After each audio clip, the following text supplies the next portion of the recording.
3.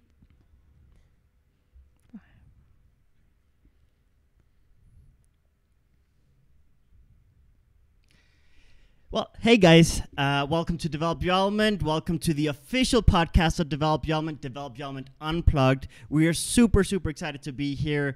This has been a project that has been a long time coming. And I'm accompanied here by my mother and sister. It's going to be a cool program because we're going to talk about how Develop Your Element started, the basics of Develop Your Element. For those of you who don't know what Develop Your Element is, it's a personal development system that takes into account personality theory, but not in a way you've seen before, in the sense that we don't put you in a box, we don't give you a test, you're not limited to any set amount of personalities, but we really explore how different personalities perform better in some stimulus than others, and how we can recharge our battery before we go to an environment that's optimal for us. So we're going to be talking a lot about personality theory, basically in all our programs, I think, but not limiting the topic to personality theory. We do cover entrepreneurship, we cover relationships, we cover many different things. What different things do we cover, Itzel? Yeah, really anything that has to do with life. Everything from how do you understand yourself better? How do you maximize your personality? How do you bring out the best in yourself? To also, how do you interact with other people? How do you understand where they're coming from? Because many times we're communicating with other people and they have their set of priorities, their way of reacting to the world and processing the world. So they're speaking from one place and we receive them from a completely different place. So a lot of conflicts, misunderstandings, and just, you know, things not going as smoothly as they could happen because of those differences. And it's also a self-discovery journey that you will have, because sometimes we adapt ourselves to other environments, to other kind of people, personalities, and we forget about ourselves. Mm-hmm. So here we will invite you to start discovering what is the true you, mm-hmm. and developing that. And sorry about my accent. I speak many languages and I speak them every day. So it will take some time for me to start adjusting to English. I just came back from Portugal, but I'll do my best. Yeah, so basically what we want to do with this program is to have a platform where we can connect more with you guys on a more frequent basis, because we do tend to have all kinds of different events all the time, conferences, workshops, things like that. And keeping to a consistent schedule with videos on YouTube has proven to be a bit of a challenge. So now with this, we're forced into a weekly schedule, which we will follow. Yeah. So yeah, we're super excited. We're super happy. And yeah, as I said, today we're going to give you guys a lot of context, a lot of basics of Develop Your Element, but the programs that follow will be more focused on specific topics. So every week we're going to explore how to deal with certain situations. We're going to talk, some days we're going to talk about business, some days we're going to talk about relationships, and there'll be a theme every week. Yeah. So, well, let's start about the basic tools of Develop Your Element. So in Develop Your Element, we talk about personalities. We have 6 different personalities. We call them elements. And as we mentioned earlier, we don't limit you to any set amount. We're all a mix of all the personalities, but in different moments, we will find it easier to operate in certain personalities than others. And we do have natural instincts. So we try to explore what's our biological personality, first of all, you know, how our brain is wired, how we respond naturally to stimulus, how we basically structure ourselves, organize ourselves, and connect with the world. And then we also talk about the societal, you know, we talk about 3 states. We talk about the biological state, the societal state, and the passion project state. And the societal state is how we go adapting to our culture, our family, our friends. The people we spend a lot of time with, they influence us based on their expectations, their feedback.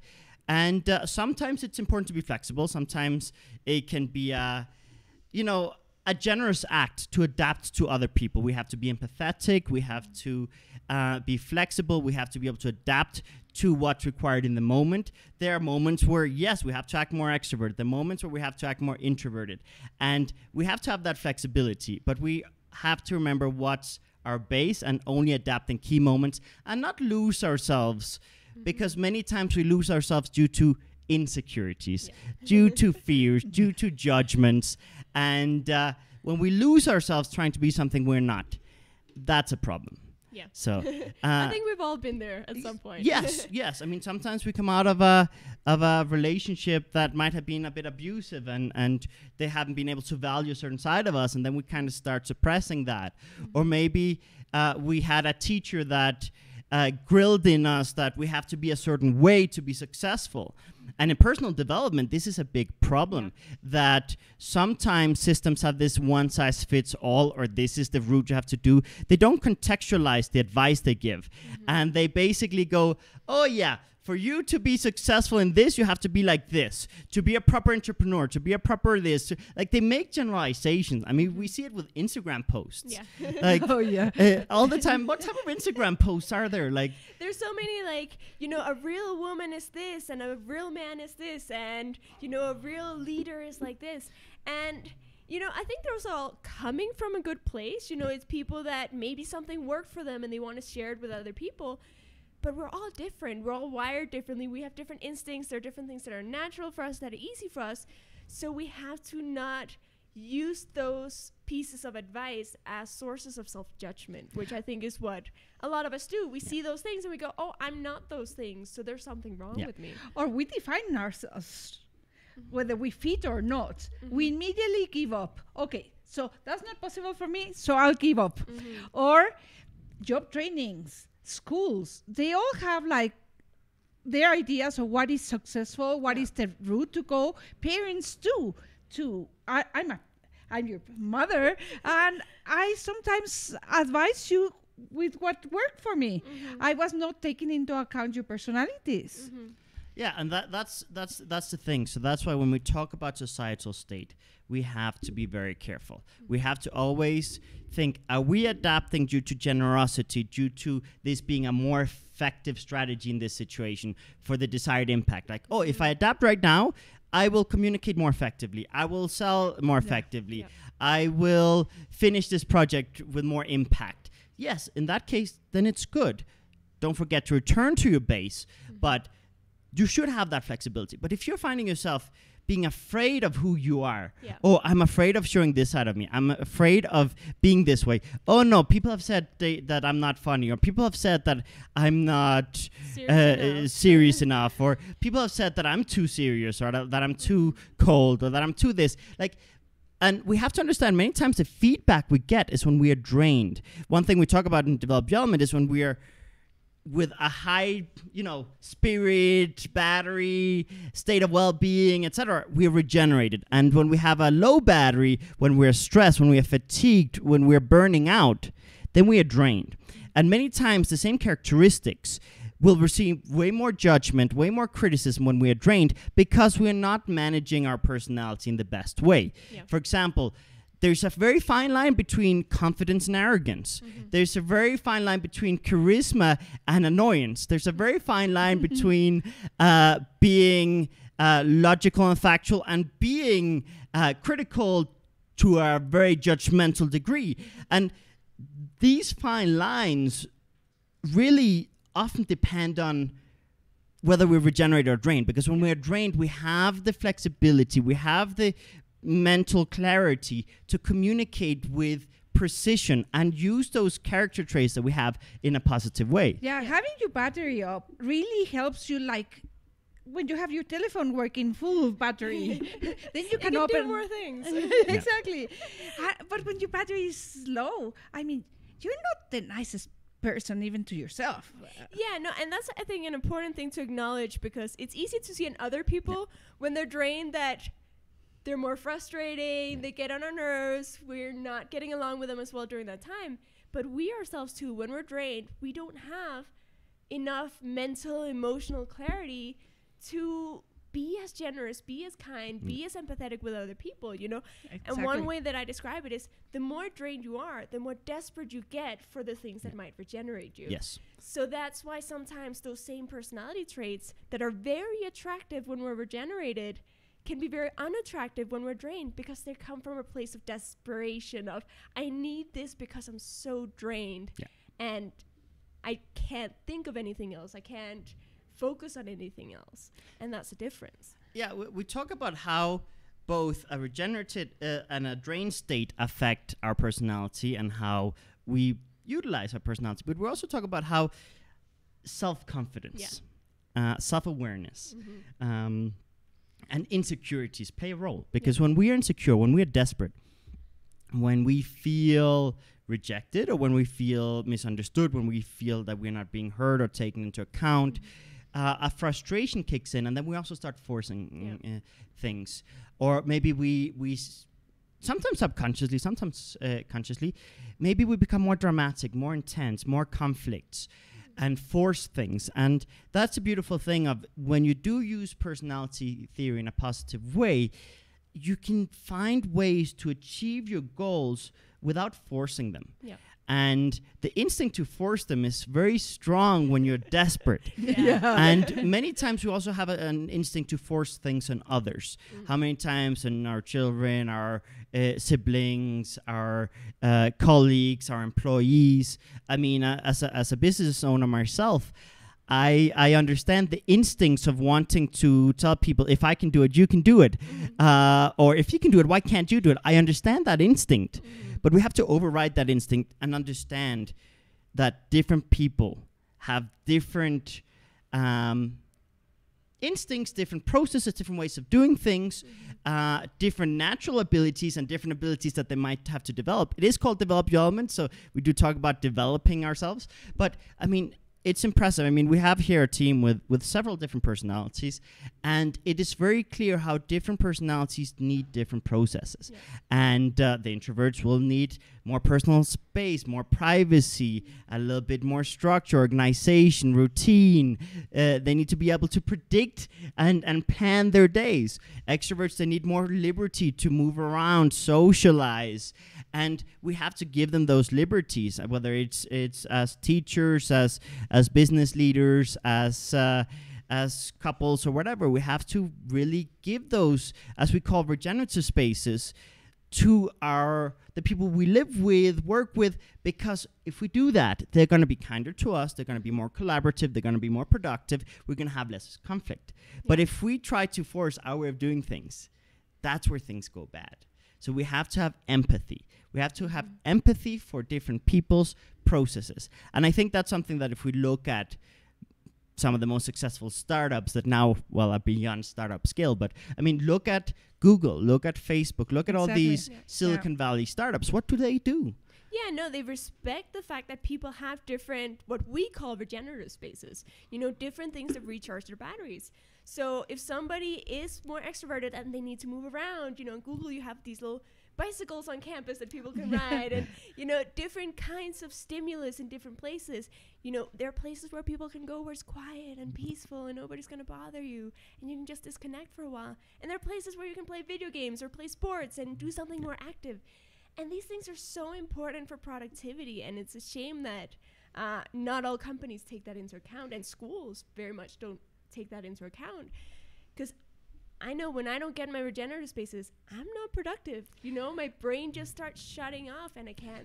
No, for example, things that are normally easy. Yesterday we were working on a lot of things: video editing, promotions, filming. I mean, we're doing a lot of things. The office was kind of chaotic, and it was very clear that there's some people that need to step out. So it was a productive choice to be like, okay, you two, go out, do something, go regenerate.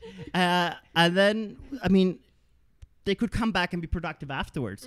And sometimes, I mean, I understand when you have a very strict kind of deadline and things like that, you have to be smart about things. But sometimes taking a small break will allow you to be more productive for that sprint. And that's something I learned the hard way in my previous business, in my previous startup. I followed all this advice of, first you have to be kind of successful before you can live the life you want. To work hard, kill yourself, working 24/7, and the more hours you work, I mean, I think even Elon Musk's has a very simple equation that if you work more hours, you get things done faster. But it's not that simple, the equation. Not at all. The reality is sometimes there are hours that are much less productive, and that's what I realize now. If I sit down in front of the computer and I cannot produce content, if I cannot be productive, then I know, okay, it's time to go disconnect, play a video game, watch some Netflix, go to a restaurant, go get outside, whatever. But do something to get back on track. And actually, somebody's asking, how do you know if one of the states is drained and is causing us to act not normally? So it's a very relevant question at the moment. Yeah, no, it's very much that. It's when you're realizing I'm not productive as productive as I normally am, or this thing is normally easy for me, but I'm making a lot of mistakes. Oh, I'm not being as kind, or I cannot think clearly. Yeah, like sometimes you'll realize, oh, I'm not really listening to the people around me, you know? And that's the thing, when we're very drained, sometimes we do get so focused on our own needs that we stop being aware of other people and other situations. Oh, well, one of my personalities gets regenerating by taking care of people. So one of the things I notice is when I want to take care of a lot of people and not really listening to their needs, but just pushing on them, like, I'm gonna help you my way. Then I know that I need to take some time off for myself, because that finesse, that thing that allows me to know when to be the contribution or help them with food or whatever, and when not to is gone when I'm drained. So, and I notice that I get more tired afterwards. If I'm trying to help somebody and it doesn't give me that boost that it normally gives me, there's something there that I'm not doing right. So I probably have to take some steps back and start regenerating in a different way. I just want to add something to that, because you said that I'm not doing right, but there are different ways to interpret that, you know, because, you know, you might interpret it as, oh, I'm not helping the right way, so I need to help even more. And I think that's a strong instinct that the people of that personality have. But no, it's like more along the lines of, I'm not really helping from the right place. You know, I'm helping because I feel the need to help someone to feel good about myself, which is very different from this person actually needs help. Yeah, I mean, we also have to be aware going into relationships and stuff, sometimes we do things that we tell ourselves are generous act, and sometimes we do it for ourselves. And sometimes when we are kind of drained and we just need that fix, we might force things that aren't really timed right, done in the most generous way, and will not be received in the way that they could be received, right? So what we have to understand is all what we're talking about right now is in kind of general terms, but depending on your personality, there are different stimulus that are gonna, you know, recharge your battery. We talk about primarily social stimulus. Extroverts, they need higher social stimulus. Introverts need lower social stimulus and such. But also based on our interests, our goals, our likes, our dislikes, there are certain activities that are just gonna work for some people and aren't gonna work for other people. And we have to take that into consideration when we talk about these things. And so moving on to kind of finish what we were starting with the 3 states, is we also talk about a 3rd state called passion project states. And that's when we have so much energy that we lose track of time. We maybe forget to eat. We maybe forget to go to the bathroom. We may forget kind of basic stuff, and we just have more energy. We have more stamina. And when we have more energy and more stamina, that gives us the flexibility to do things that are outside of a comfort zone. One of the people we've studied a lot when creating Develop Your Element is a professor who has taught at Harvard, at Cambridge, at Oxford. I forget which one he's at right now. I think maybe Cambridge. But he won the prize of best professors 3 consecutive years at Harvard. And he's a very introverted individual. And despite being introverted, in his class, he operates in a very extroverted way, because logically he understands that his students at 8 a.m. are going to fall asleep if he doesn't project his voice, if he doesn't make certain jokes, if he doesn't engage his audience. Yeah. So he knows that for that project, because he's passionate about it, because he has a certain goal, he has to adapt himself to what will have most impact. And he says the first class in the morning is easy because he has enough battery, because he's passionate. He couldn't do it normally if it's not something he wasn't passionate about. But he says in the afternoon, it's hard. But if he goes during the lunch hour to regenerate, in his terms, he talks about, going to the office, sometimes locking himself into the bathroom, or going for a walk alone, just reducing social stimulus. He can be extroverted and charismatic in the afternoon with no problem. But if he succumbs to kind of the peer pressure to go have lunch with his peers or with his students, then his social battery just isn't really it's strained. It doesn't allow him to be as extroverted in the afternoon. And this is the cool thing that sometimes, I've met a lot of people and worked with a lot of people who say things like, "Ooh, I will never achieve this. I'll never be able to do this. I won't be able to do public speaking." No, a lot of introverts too, they come to Develop Your Element wanting to change the fact that they're introverts. And what we look at is, okay, it's not about changing the fact that you're an introvert. Being an introvert is really great. There are a lot of things that are going to be easier and more natural for you as an introvert than it would be for extroverts. The same way, vice versa. But it's about how do you regenerate? How do you get the right level of stimulus so that you have enough battery to do the extroverted things when you need to? No, I just came back. As I said, I just came back from Portugal. And one of my clients was saying that she was sabotaging herself and she couldn't find out what was wrong. And when she started describing her life, I realized, she has one of the elements of her personality is an element that requires a lot of space and a lot of quiet time. So what happens? She has problems in her family. She goes to work. She does therapy. And when she arrives to her place, she prays that nobody will come so she will have time in silence to process her thoughts. And she's like, this is my oasis. Nobody should invade it. And I say, with that energy, nobody will arrive. So you have to find how to regenerate that part so you are not pushing your clients away. Because when she is regenerated, she is very successful.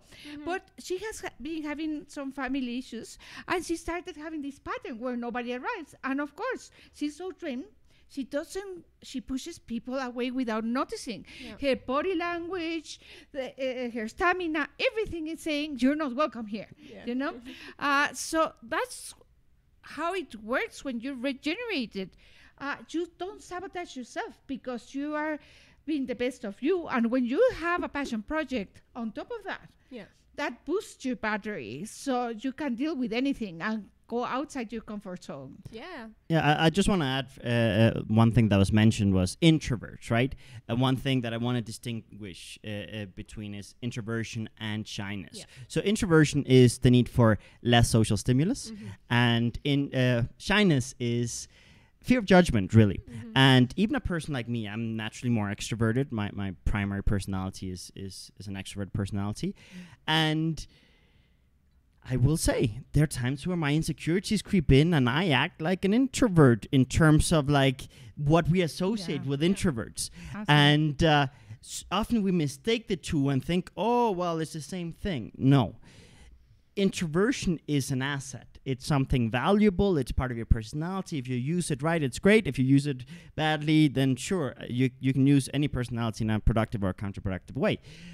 But shyness is something that we all can overcome. So for me in my kind of romantic life, I suffered a lot from shyness, fear of rejection. I could not go up to a girl and flirt or anything like that. I couldn't express desire or interest because I was afraid of offending and afraid of being rejected and afraid of making anyone uncomfortable. So, I actually started dating very, very late, not because of any beliefs that kind of consciously were holding me back. It was my insecurities, my fears that meant that in some contexts I would freeze.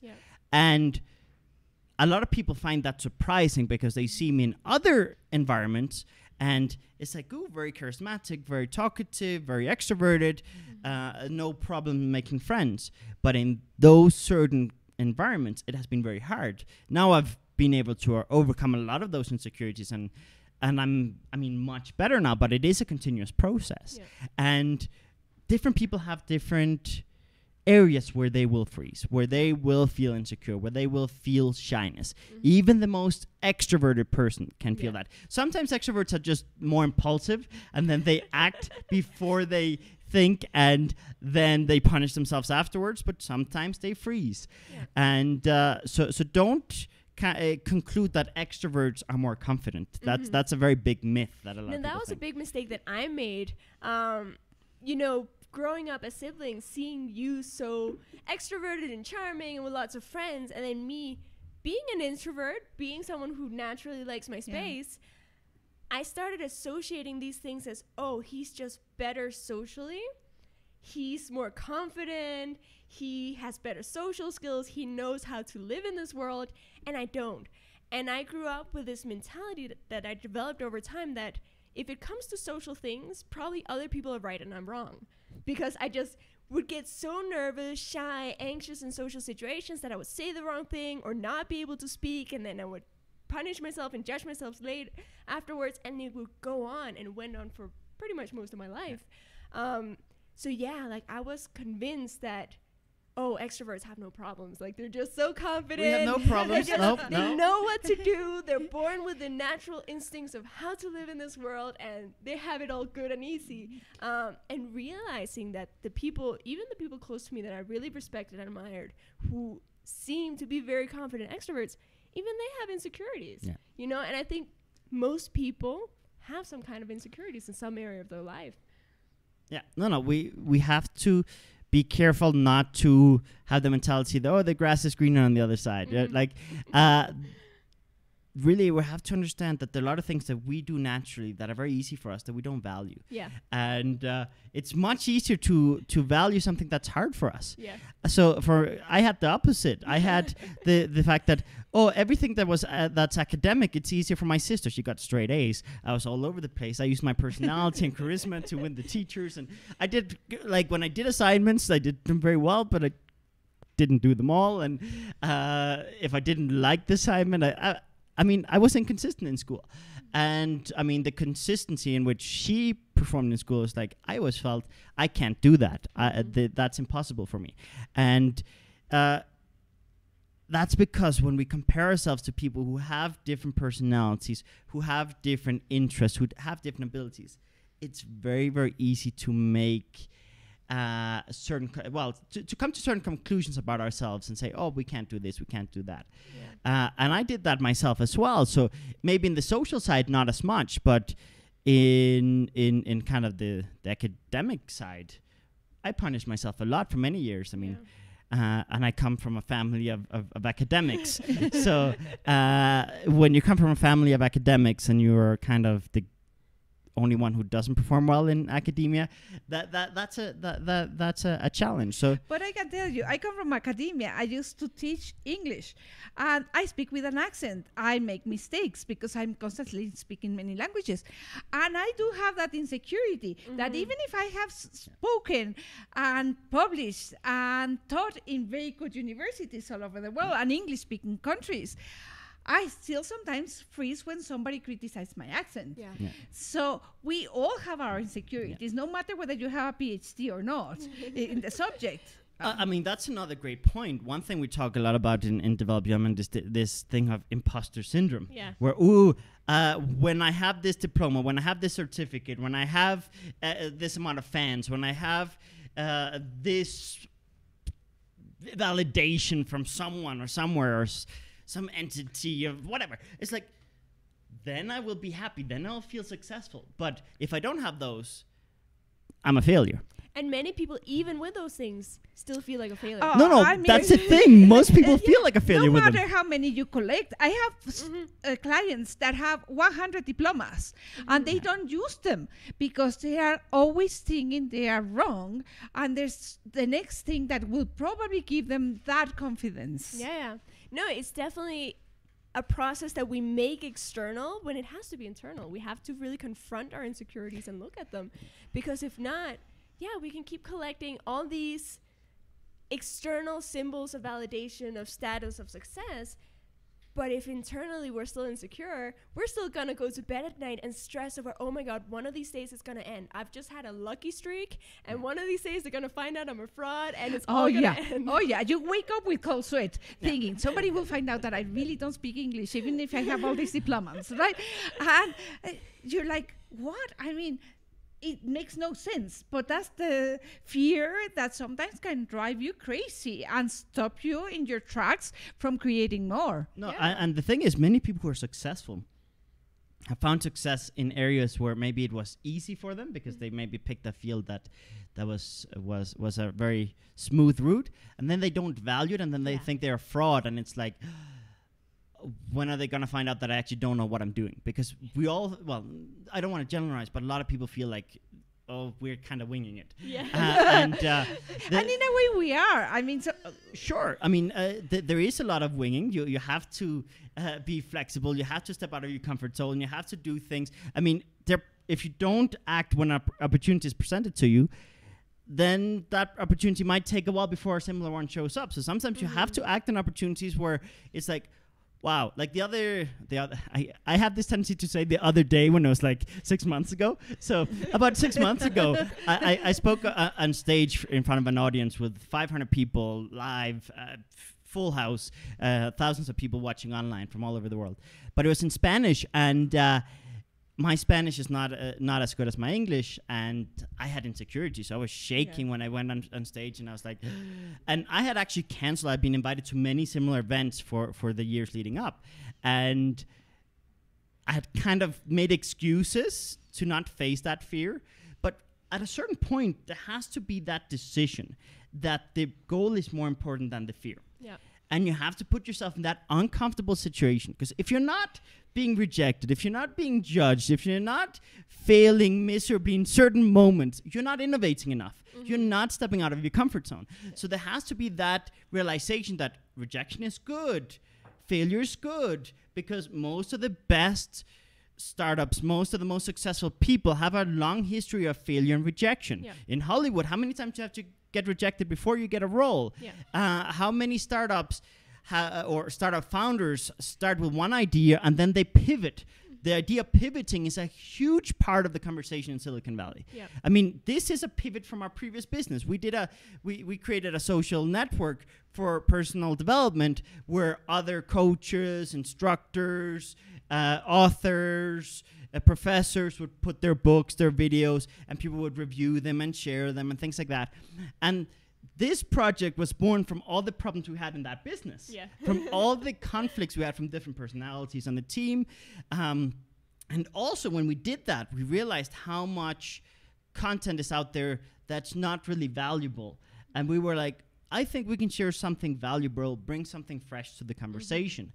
And that's the thing.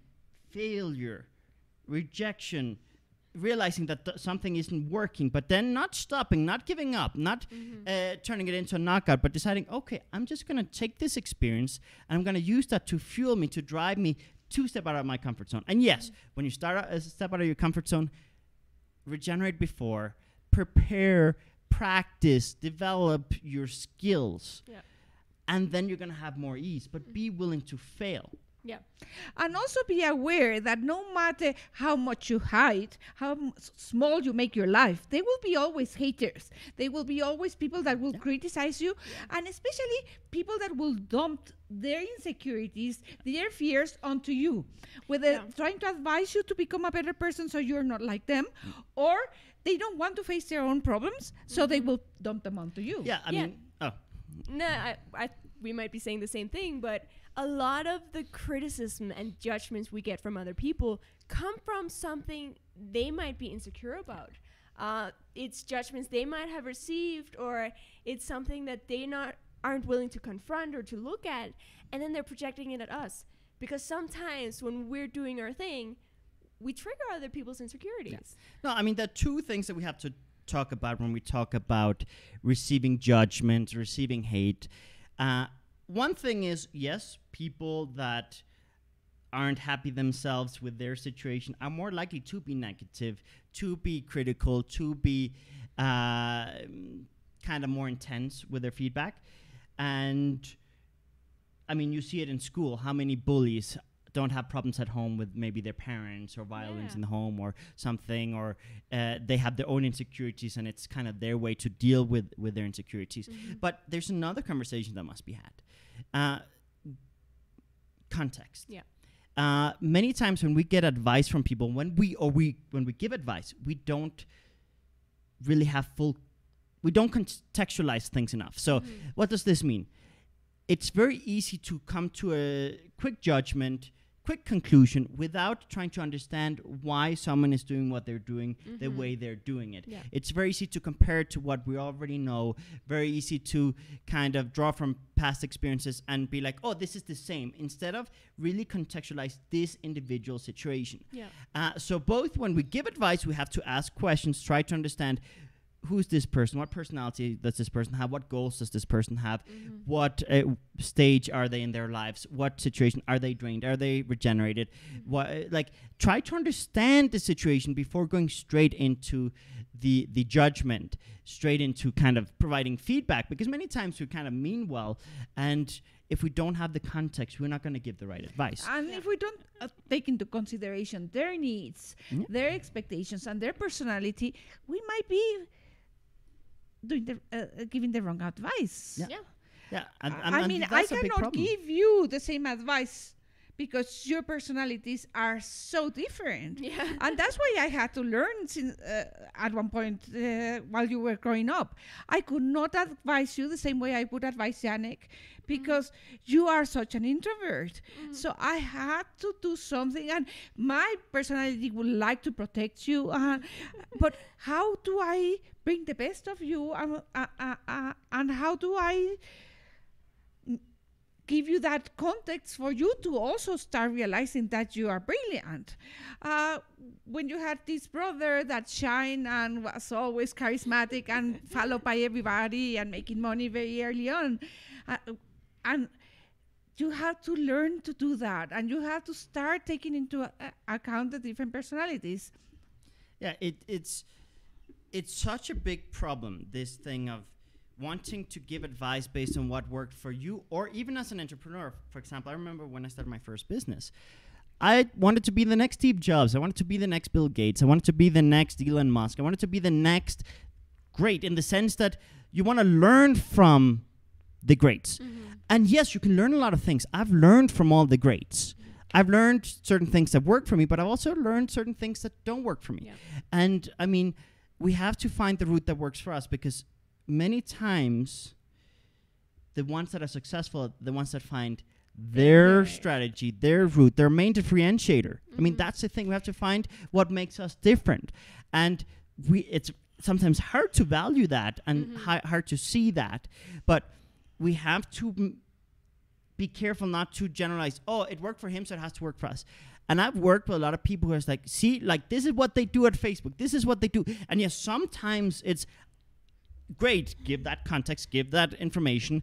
But this works for them, but it will also work in this situation because of this. Not just because it worked for them will it work for us. And sometimes some things that work for them will not work for us. And we have experimented with a lot of things, and we've seen some things that we do are very different from everyone else, and some things that we do are very similar. So just don't conclude that there's only one route to success, and don't conclude that what worked for you worked for someone else, because there are people who are maybe too hardworking. Like, how do I word this in a way that it gets communicated right? For example, if there's a person who is killing themselves on their startup, working 24/7, not sleeping, pushing to the point of burnout, they need different advice than someone who starts a business and maybe they have no idea where they're going and they're slacking all day. And sure, they both want to be entrepreneurs, but they need totally different advice. So we can't just be like, oh, to be a great entrepreneur, you have to do this. If someone moves very fast, you might have to tell them to slow down a little bit and check the details. If someone moves too slow, you might have to tell them speed up, be willing to take some risk, be willing to fail. So we have to have that flexibility in when we give advice, but when we take time to understand the context, we can give much better advice. Yeah. Oh, yes, absolutely. And also receive better advice. If we take the time to give context, if someone is giving you advice, take the time to explain to them why you're in the situation you are, how you got there, where you're going, what instincts you have, and then they'll be able to give better advice than if you just be like, I'm screwed. Yeah. And we'll just fix it for me, right? No, and also sometimes understanding the context of the person who's giving you advice can be very helpful. Because sometimes there are people in our lives that we feel like they're just criticizing us all the time. And in their case, that might be the way in which they show, hey, I care about you. Yeah. I value you. I think you're doing a Absolutely. good job, so I want to push you to do better. And, you know, there are a lot of people that when they believe in somebody, they want to push that person more or critique that person more. And if that's not your instinct and your personality, that can be really tough because you feel like you're always under a microscope and being criticized a lot. So knowing where somebody's coming from when they're giving you advice is so helpful to not feel attacked and take things personally when it's not meant as a personal attack. And something else we have to take into account is those people that support us, those people that are cheering us up, those people that have the kind words. Sometimes we tend to concentrate on the people that disagree with us, the people that speak louder, and we don't listen to the people that are there for us.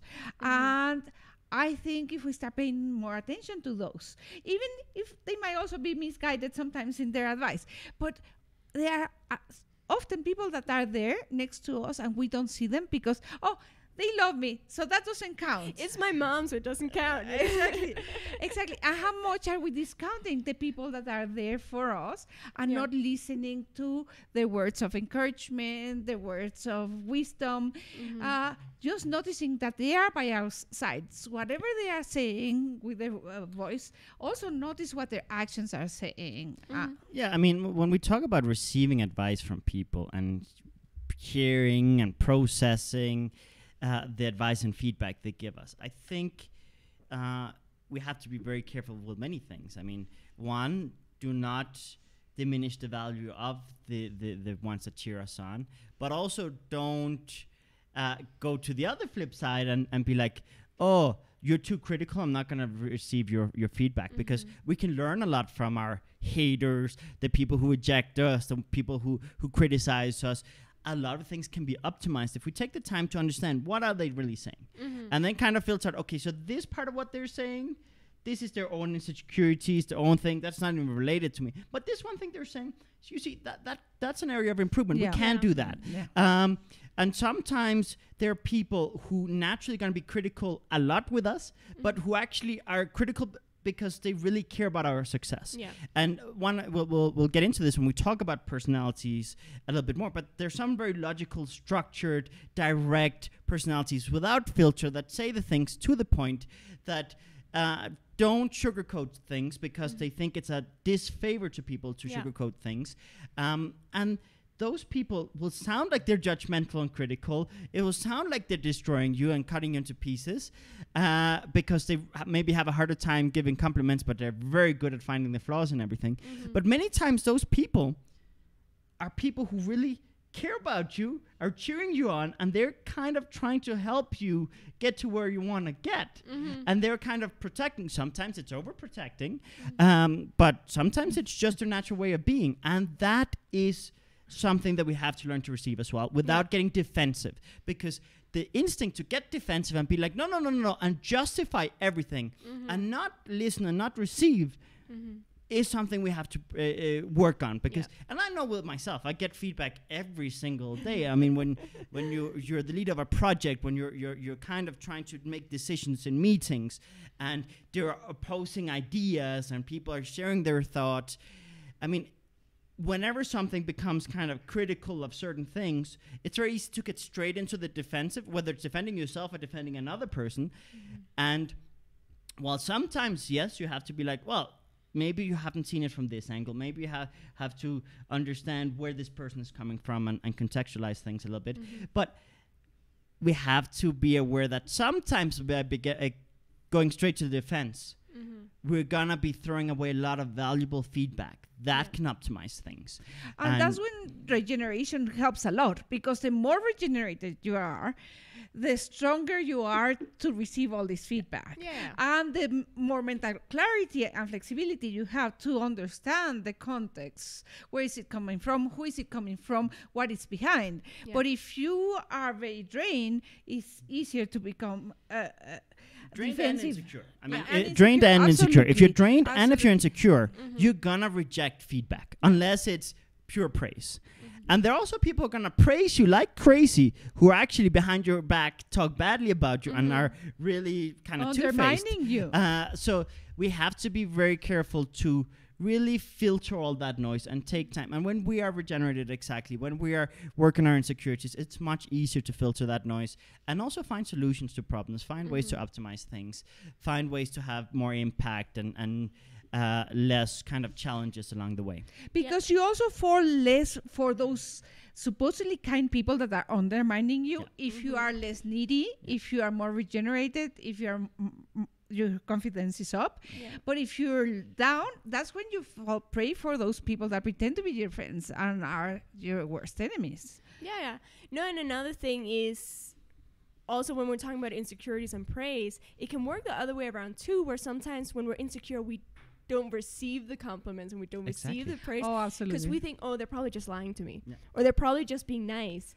Or they're doing this to get something out of me. Yeah, like, oh, what do you want from me? Why are you being so nice to me? And that's sort of the flip side of the same coin, where many times, because we're feeling insecure about something, because we have a certain judgment of ourselves, if anyone says something positive about it, we just don't believe them. We just don't receive it. And it is important to start realizing that a lot of people are genuine when they compliment. Not everybody, but a lot of people are being very genuine when they're complimenting us, when they're giving us positive feedback.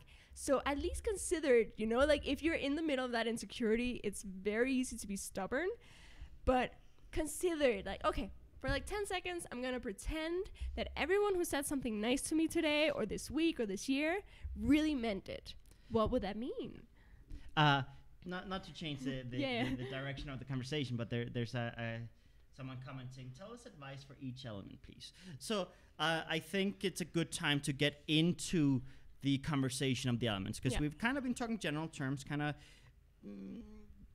trying to lead kind of segue into this, but I think now is a good time to get into the conversation of the different elements we cover in Develop Your Element. So behind me here we have 6 elements. We have the electric type, the fiery type, the aquatic type. I should speak closer to the mic. Electric type, fiery type, aquatic type, earthly type, airy type, metallic type. 2 extroverts, 2 ambiverts, and 2 introverts. What does that mean? Extroverts need higher social stimulus, more physical movement. Ambiverts, they need a medium level of stimulus. They're flexible. They can operate quite well on both sides, but they don't go to the extremes. And introverts, they need lower social stimulus and less physical movement. So, well, I want to add that for ambiverts, it's not so much what they do, but who they do it with. yes. Yeah, and if we get started with the extroverts, the first one is the electric type. The most extroverted, they're people that are generally very youthful, very playful, because they need high stimulus, so novelty, adventures, something that's different, something that's fun, something that's lighthearted, are things Exciting. are things that really drive electric people. So they're people that you're gonna see expressing a lot of ideas, maybe changing a lot. Maybe they have a new hobby every week or a new haircut every week. It's going to be different change in each individual, but you're gonna see them changing a lot. They're quick to make decisions. They're quick to take risks. They're quick to, zip lining, sure, I'll go, without thinking much before they act. But that impulsivity can be a very positive thing when it's used the right way, because they meet so many people. They become friends with everybody. A lot of electric people you'll see, they know a hairdresser, they know an accountant, they know the chef from that restaurant, they know the person who works in that TV station. Like, they know everybody. They're friends with everybody. They're so comfortable taking risks, meeting new people, getting into new situations. Yeah, and one thing before we kind of continue along we call it an energy scale. It's a progressive scale from most extroverted to most introverted. But one thing I want to mention is, or reinforces, we are a mix of all the personalities. Mm-hmm. You will identify yourself with various here, or identify yourself with none. What happens in that case is you might have suppressed something, or you might have no idea who you are, because you might have adapted too much to other people's ideas and expectations. But really, these are personalities that you can step into, and what you want to see is what's most natural, what fills you with energy when you permit yourself that level of stimulus, that level of or that type of organization and those environments. And just kind of understand we have the flexibility to jump between them, and sometimes within the same person we can have an extroverted side and an introverted side, and that can also be an internal conflict that we kind of talk about. So so continue. I don't know if I go on, but like they're very playful people. They're very fun, lighthearted people. And sometimes they'll get a lot of criticism of, oh, isn't it time to grow up already? Or shouldn't you be focusing on one thing at a time? Because there are people that like to try new things. So they're going to express a lot of ideas. They're going to start a lot of ideas that aren't necessarily intended to be finished or executed, partly just because it's fun. It's regenerative for them to do new and different things. Yeah. Going on to the fire type, they're also very extroverted people, but they're more focused, they're more project-oriented, they're more passionate, they're people that care a lot about having results. They want to feel like they're progressing. They're people that if they feel like they're stuck and they're not having progress, it's really hard for them. It can be hard for anybody of any personality, but it's especially hard for fire people. Yeah, fire people are, you'll see them, they're extroverted, but it's a more mature energy, a more mature personality, in the sense that they want to be responsible, they want to be productive, they want to, have a certain impact, they want to be leaders. They're not always the best leaders, but they can be great leaders. They have a natural leadership instinct, but of course when they're drained and insecure, they will put people down to make themselves feel better, and they'll do it for ego. But when they're regenerated, they can actually inspire people, uplift people, see the best in people. And just kind of have a very positive impact on people, because they're naturally very positive, very optimistic, and usually have very ambitious ideas. They're very, very ambitious people. One challenge they suffer from is they kind of like following a carrot on a stick.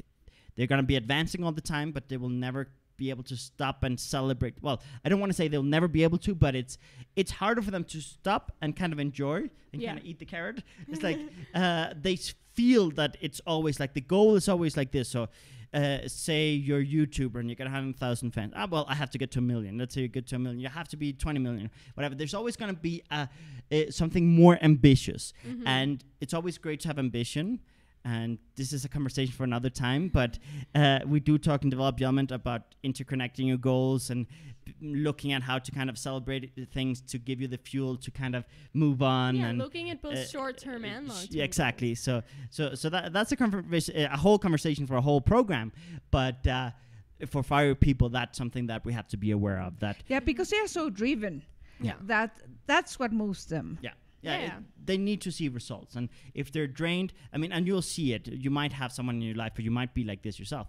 When things are not flowing, when things are not advancing, they'll start forcing it. Yeah. They will start being more intense. They're going to be like, you have to do it like this, and they're going to kind of dominant and pushy. Yeah. Whereas when things are flowing, when they're more regenerated, when they're in a better state, they're going to uplift you, inspire you. They'll give you they'll make you feel like a superstar.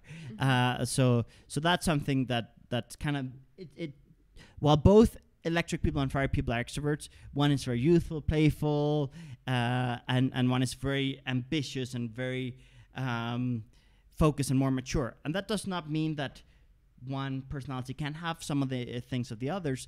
It's just kind of what we see most strong, the most strong instincts. Yeah. So electric people, they have ambition too. They're also charismatic. They're also charismatic. Fire people, they also have kind of a playful moment, but it's just kind of what's the instinct. When they're drained, what do they most want? Yeah. An electric person, when they're drained, they want adventure. They want fun. They want to get out of the house. A fiery person, when they're drained, they want results. They want productivity. They will force themselves to work beyond kind of what's logical to keep advancing, even if they may know they should disconnect. It's like, I have to keep advancing. Yeah. So that's kind of what we talk about. So. Yeah.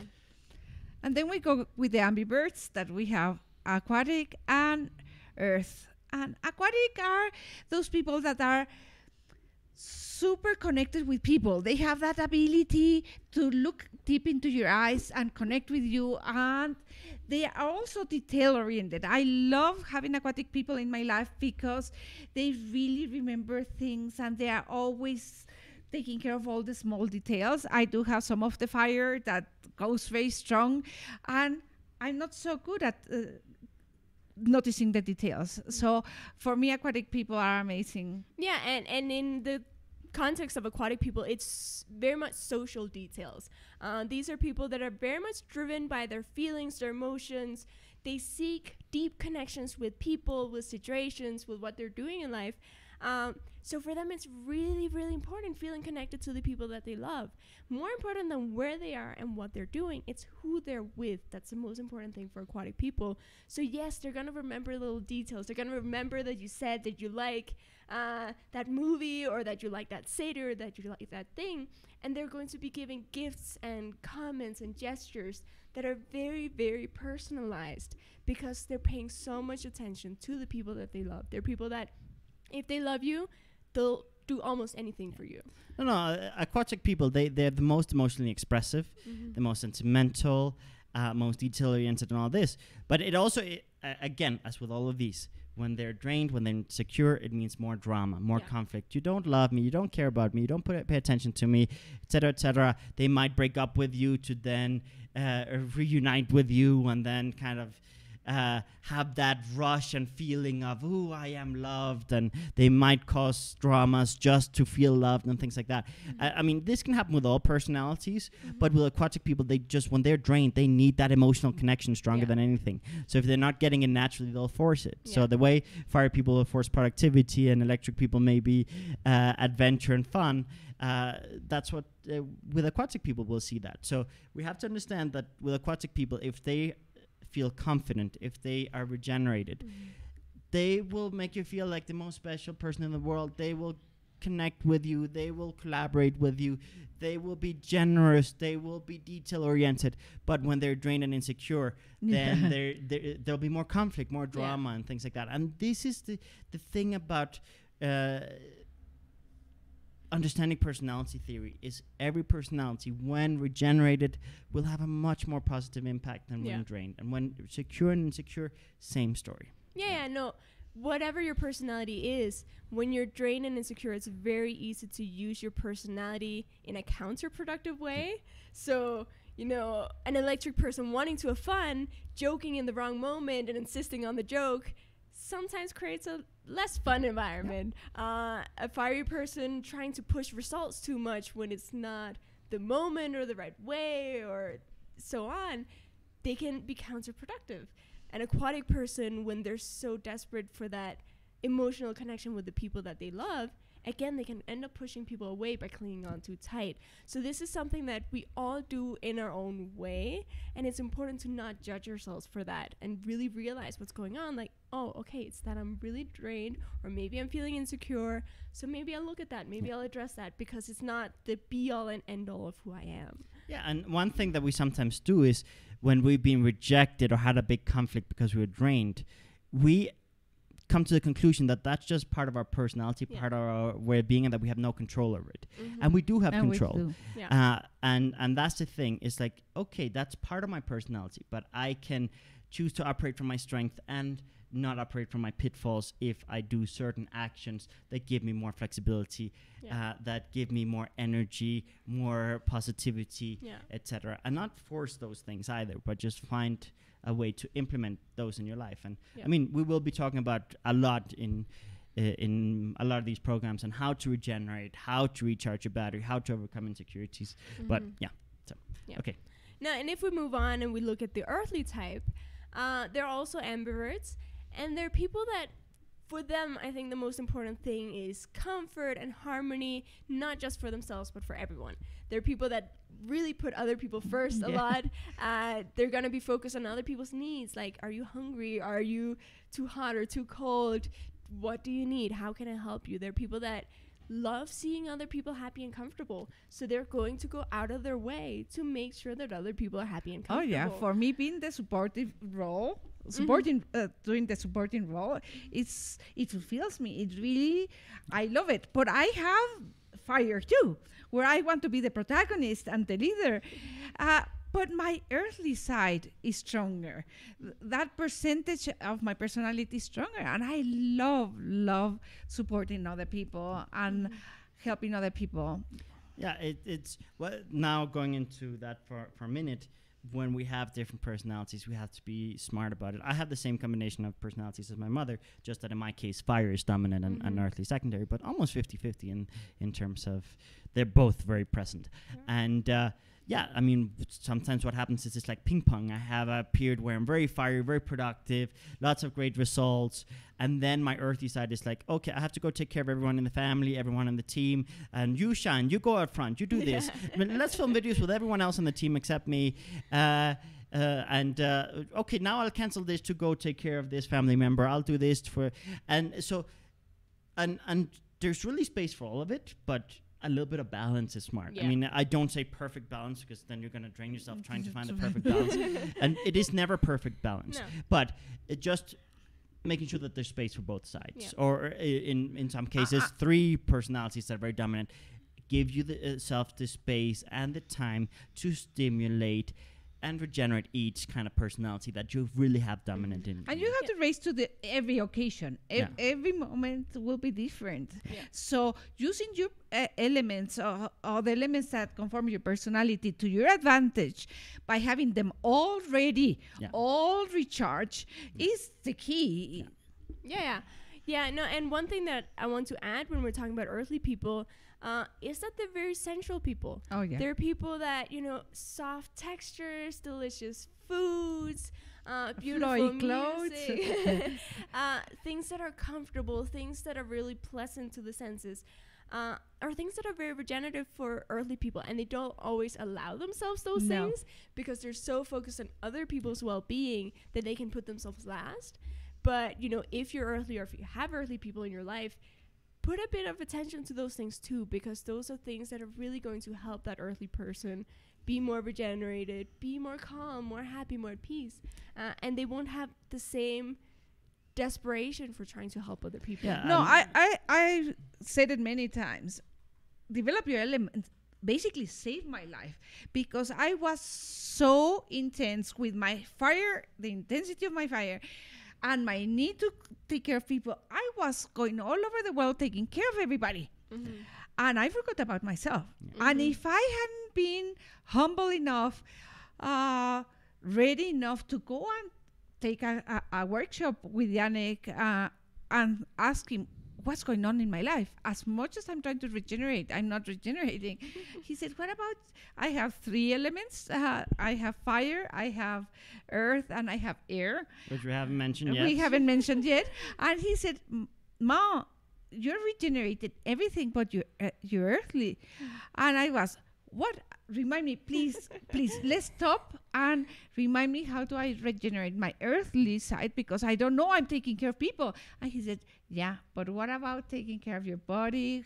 What about taking time? I love bathtubs, taking some time in the bathtub and doing other things that will regenerate you. Not only the external part of taking care of everybody else, take care of your body and yourself. And I was like, that I completely forgot. And I really had an aneurysm. I was really very sick at the time. And it was within weeks of starting to take care of that sensual area of my life and recognizing it, that really, really allowed me to continue doing what I'm doing with excellent health and much more energy. Yeah, I mean, we burn out if we don't take time to regenerate. Yeah. And regenerating sometimes means stimulating some parts of us that are neglected. Yeah. And because I remember that conversation that it was like, I am doing this to regenerate, I'm doing this to regenerate. Yeah, so she was stimulating one side of herself, one of her personalities more than the other. I mean, so there was a disconnect there. It's like, oh, I am doing regenerative activities, but we have to understand that those activities she didn't really need more of. She needed different activities in that moment. Yeah, because she was living a lifestyle that was very fiery. Yeah. Her work was very fiery. She was surrounded by a lot of extroverted people too. And then she was trying to regenerate her fiery side, which was already regenerated by her work. And it was the earthly side that was getting left out. And I thought with helping everybody, because that's part of my job, that would be enough. But I forgot about Helping yourself. helping myself. And I have to say something. It's not part of the conversation, but if this is the only program you ever watch, so if you're earthly, something that really helped me, and my children are very good at reminding me, is that earthly people, we do things not to get people to receive us or to be thankful. Yeah, they don't do it for praise. We don't do it for that. But having people that receive us, that have gratitude, that really advance, will recharge our battery. And the people that are constantly complaining, that don't have the desire or the ability to be in gratitude, will drain you. And that I have to keep being reminded, because I naturally want to believe that everybody's nice, that everybody's looking for something better.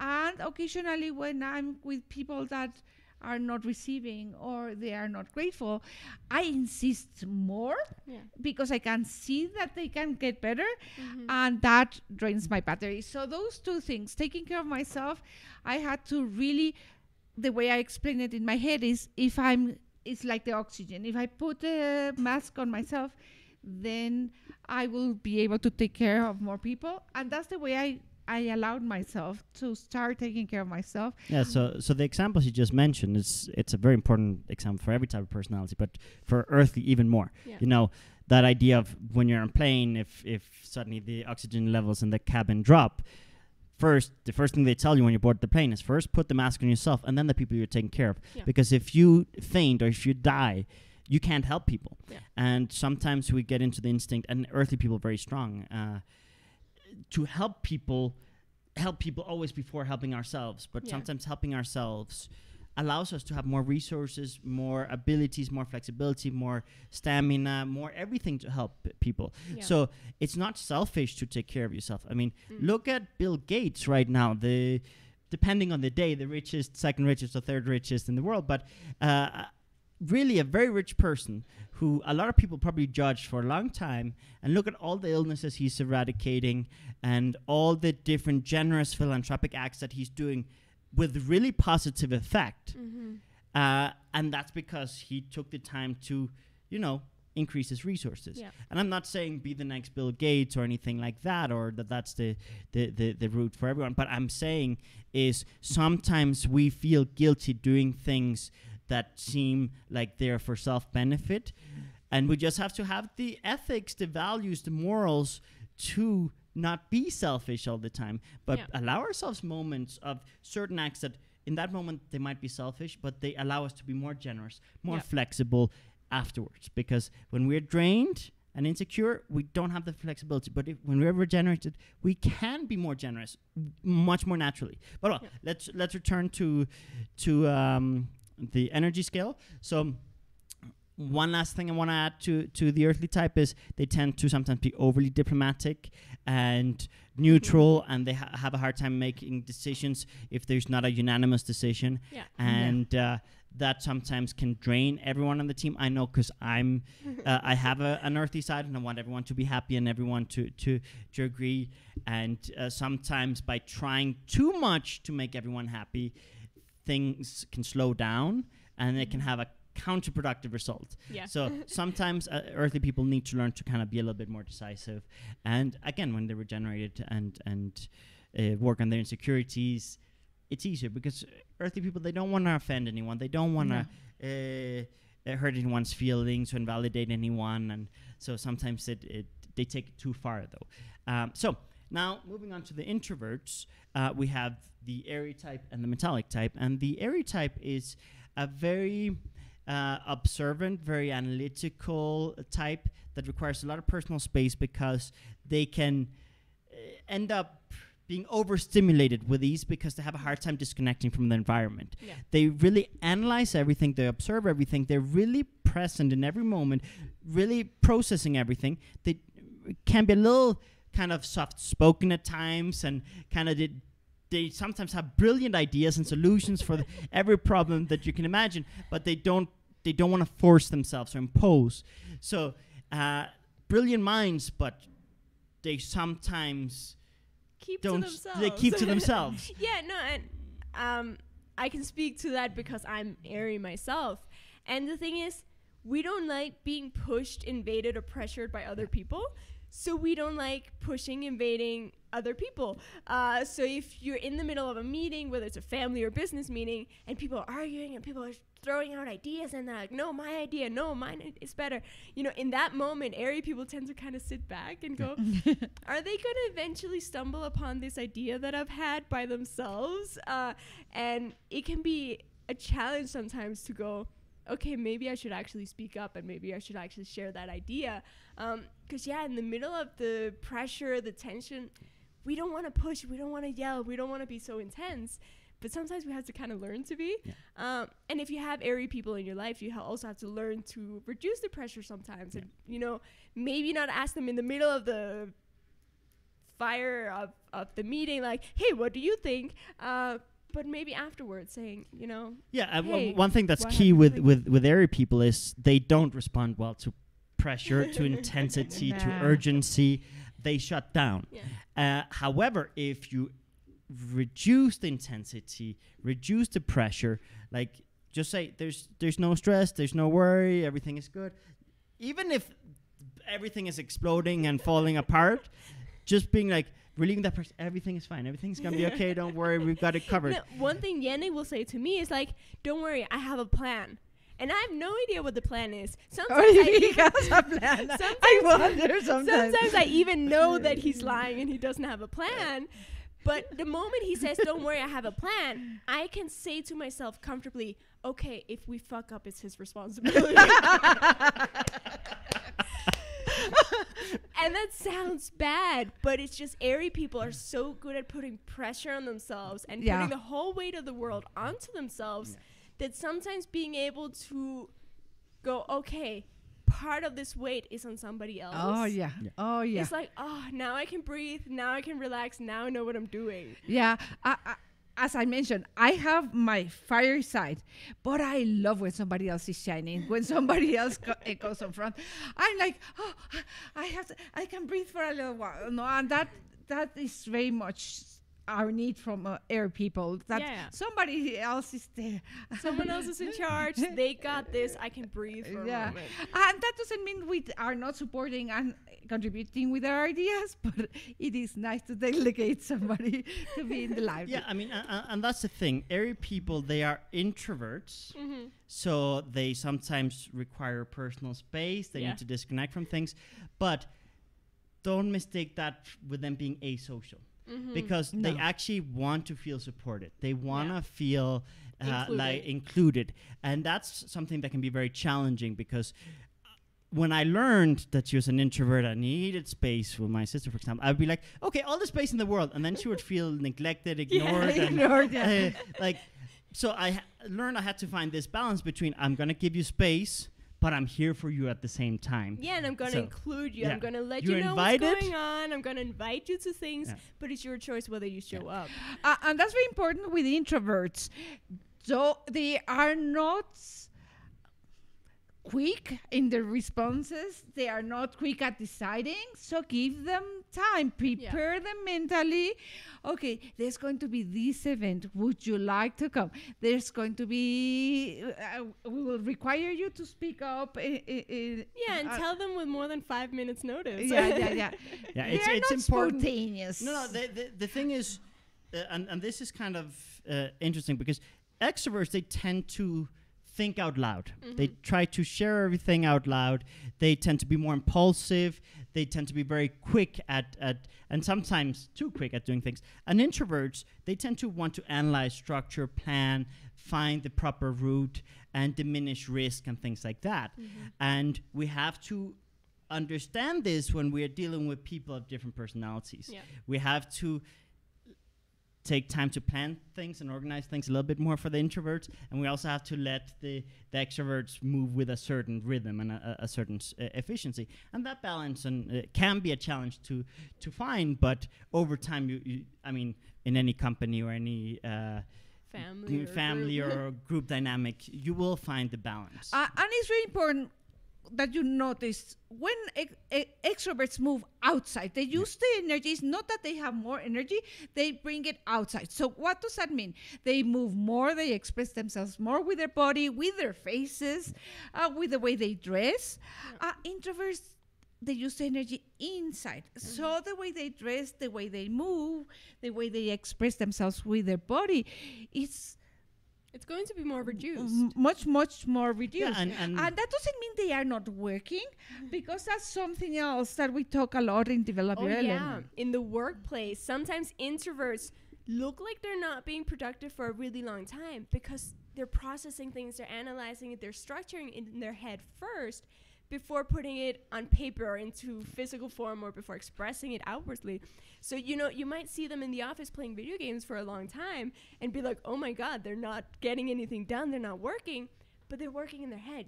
They're doing something to distract themselves, but they're working in their head until they have it ready, until they're like, okay, I have a solid enough idea of what I'm doing, now I'm gonna execute it. So that's something we have to understand. And also as introverts, understanding that extroverts, they're going to express a lot of ideas that aren't ready because they're processing it out loud. Yeah, and that's in my previous business, this is what happened. And a lot of the reason why this was born. One of my co-founders, very extroverted, full of ideas, electric, 2 ideas per second, 5 ideas per second. I mean, really, just all the craziest ideas in the world. And then there was a very introverted individual, metallic, we'll get into that in a second, logical, structured, precise, when it speaks up, speaks with precision, has already analyzed and verified that the idea is valuable and low risk. So the introvert would panic every time he heard an extroverted idea because he was like, oh my goodness, I'm working with crazy people. And no, it was just the extrovert was not really committed to those ideas, was just sharing what popped into his head. Yeah. Whereas an introvert, when they share an idea, they're almost married to that idea. They have taken the time to verify, analyze, study, check everything to be ready to share it. So if someone of another personality shares a bunch of underdeveloped ideas, they fear the risks, like they think those are very high risk ideas. And what I had to kind of explain to the introvert on the team is actually the extrovert on the team, he likes sharing a bunch of ideas, but he's not married to any of them. He's just thinking out loud. Yeah, he doesn't take the time that you take to verify, analyze, process, and then share. So just don't criticize the bad ideas. Just say, yeah, it's a good idea. And then when there's a good idea, like a really good one, help him execute it because he might move on to another idea in no time. So just help him kind of finish that, bring that to the finish line. And in the workspace, so in a family, look for results because some of us are a little slower or faster. See what the results are. Give us time. Yeah, exactly. You don't want to judge people's process. No. You want to look at, okay, what's the end result? Are they getting things done?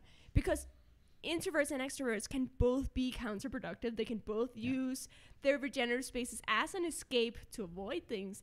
So, you will notice over time, okay, they're really actually not getting anything done versus, oh, they are getting things done. It just doesn't look like it for a moment based on my standards. Yeah, no, and that's the thing. Extroverts also need more constant connection and appraisal and approving. Like they extroverts are more social beings, so they will want to share every idea they have, every success they have. They want to feel that rush, that dopamine rush of, something new, something exciting. Whereas introverts, they're more private, so they're not going to share all the things because they don't want all that attention on them because that can be overwhelming. They're going to do a lot of things that you never found out who did it. Yeah. Like suddenly this is organized and you don't know who did it. Suddenly this problem has gone away and you don't know who did it. And that's a lot of introverts that don't feel the same need to share. Oh, look, I did this. Like, they're more like, okay, now that's done. Okay, I'll go on to another thing. And they move very quietly. And so let's get to the last one, the metallic type. The metallic type is the most introverted, logical, structured, exact, precise, to the point personality. And they really like precision. And they can sometimes take that need for precision to an extreme so that they come across as judgmental and critical. And yes, when they're drained and insecure, then they're gonna be very judgmental and critical in a negative way. But when they're regenerated and confident, they're going to provide, yes, critical but constructive, precise feedback. Yeah. They're going to find the flaws, find how to perfect things. They're really, really good at reviewing work, Yeah. at finding ways to optimize and better things Yeah. with just an incredible amount of exactitude. Yeah. And they like the routine. Yeah. That is something that you have to remember. We've been talking about how spontaneous the extroverts are. Metallics love the routine. Routines. Yeah. Yeah, for them, Predictability. predictability. That. Yeah, for them, predictability and routine frees up mental space and mental energy to think about things that are more intellectually profound and that they're Mm-hmm. personally interested in. They're people that like to go deep into ideas, theories. Yeah. And if they have to spend time worrying about where their pants are or where the blue shoes went, that's gonna take away time from analyzing the things that they're passionate about. Yeah, it's people who, once they find what works for them, they don't want to reinvent the wheel. Yeah. Which sometimes can be a problem because sometimes that can slow down innovation for them. But And it for also, the team. but it can also improve efficiency. Yeah. So again, it's all about managing your personality for more impact. But yeah, metallic types are very exact, very precise. And sometimes we receive feedback from metallic peoples as the harshest, most destructive thing in the world because they really know how to say things with such exactitude it can like cut you. And they are very stubborn. Oh, and they're They- stubborn they and want to insistent. get They the- will even repeat themselves Yeah. and kind of reinforce. And you know why this was wrong, and you know what's, and you can see how that was wrong, and they'll kind of No, repeat. The thing is, we tend to resist their criticism or Yeah. their feedback because it's so direct and it feels so harsh. But the more we resist it, the more they're more going they- to yeah. insist because they're feeling like you haven't understood me yet, you haven't heard me yet. So I'm going to say it again, and I'm going to say it even more clearly and more directly, more precisely, Yeah. so that maybe you'll understand this time. And then it just looks like they're being really stubborn, Yeah. but they're just looking for a sign that you heard. Like Exactly. at some point, you just have to be able to say, wow, thank you. I hadn't thought of that. I'm going to take it into consideration. You don't have to execute all the advice that you give you, but show them that you heard it. Show them that you received it. And so that you they don't value have to- it. Yeah. And that you value it because exactly many times the instinct is to become defensive and depending on your personality maybe even offended by the feedback you get by a metallic type. But really, if a metallic type takes the time to provide you feedback, it means they care about you. Yeah. It means that they have your back and they really want to see you succeed. Yeah. Because it's illogical for them to waste time giving feedback to someone they don't care about. Yeah. So it's in a very weird way for non-metallic people. It's a way of showing love, care, affection, support. Yeah. It's the way they know how to support you. Yeah. Yeah. Yeah. Yeah, so we have to learn. And the cool thing about personality theory is when you start not learning only who you are, but the people around you are, Yeah. you stop forcing your way on them, and you start also being able to receive from them without expecting them to do something that is just not natural for them. And that's why businesses, people who take the courses or listen to our YouTube channel, the videos we have in our YouTube channel, their business increase immediately because they start receiving from more people and understanding what other people value. Because sometimes we are so caught up in what we value that we forget what other people value and what they need and what they require. Yeah, and many times there's less burnout among staff because you don't force them to do things that really drain that person. And that's kind of something that if as a leader, if you can find the activities that stimulate your staff, that drive your staff to be more productive, more happy, and more be more fulfilled, inspired. I mean, things are going to flow much better than forcing them. This is the structure, this is the routine, this is the way you have to do it. He can do it, so you have to do it. I mean, there are a lot of people who are like, oh, learn. He's the most productive person. Learn from him. What's he doing? It's not that simple. When I was teaching in university, my classrooms would be 6 people or more. Yeah. And having this awareness of all the different combinations and how do they work and how do I stimulate them, it really made my job so much easier. Yeah, we have a comment here. from Fernanda saying, this is so important for aquatic people so that they see that people function in different ways. Yeah, because many times people, aquatic people, they're emotionally expressive, they have stronger emotional instincts, all the types emotional, but the aquatic types are extra emotional in many ways, especially the way they receive and process things. They take decisions based on how they feel more than based on analysis, etc., etc. And so if they receive feedback that makes them feel hurt, or makes them feel criticized too harshly, they're not going to receive it in a very positive emotional way if they're drained or insecure in that moment. Yeah. If they're regenerated, then they might be able to receive it better. But we really have to learn to receive feedback, connect, communicate, work with other people, with other personalities. But also their love life will increases incredibly when they realize that a metallic person saying those things is the words of love.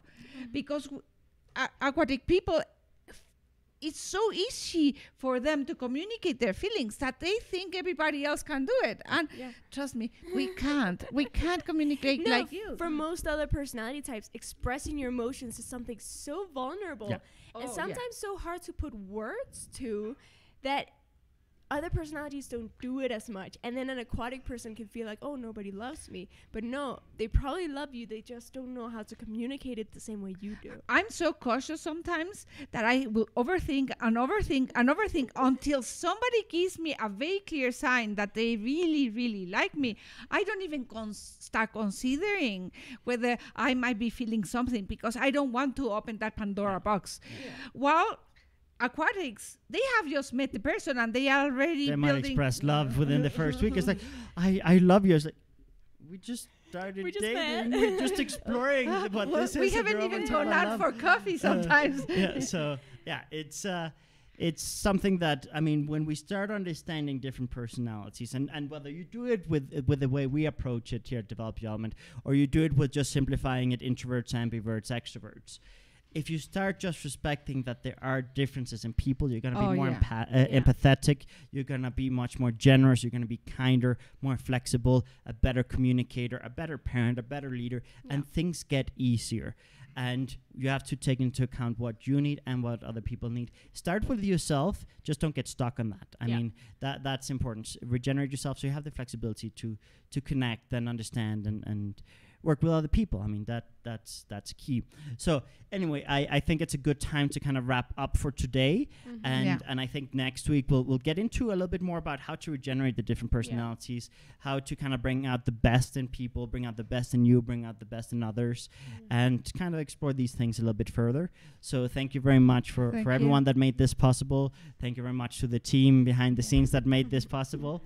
And thank you very much for all the people who have kind of supported us and helped us get to where we are today, because this project started as an experiment to fix things in my previous business, and a lot of the research also to kind of help things between my sister and I that have very contrasting personalities, and we never really planned on kind of sharing this with the world, but we're happy that we're doing it. We're happy that we're doing it. It came out of this is helping our lives and the people around us so much that we have a responsibility to share it with the world, despite our insecurities and imposter syndrome that might sometimes hold us back.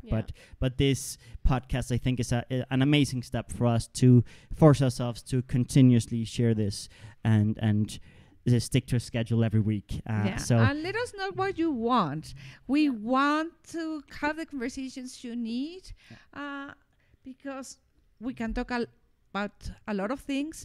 We've been doing this for many years, taking it to businesses, as Jannik mentioned, conferences, workshops all over the world. So we've seen it, we tried it all over the world with great success. So now we want to share it with everybody because this needs to be known everywhere. I mean, and as we said, you can use it as the elements, you can use it as just introverts, ambiverts, and extroverts, but just the basics of understanding different personalities need different things, insecurities, overcoming these sort of things are just basic things that make us more emotionally intelligent, more considerate, and more productive. So that wraps it up for today. Thank you very much. Thank you. And we look forward to seeing you in the next episode on Wednesday. Yeah. So same time, same place. See you there. Thank you so We'll much. see you there. Have a good one. See you.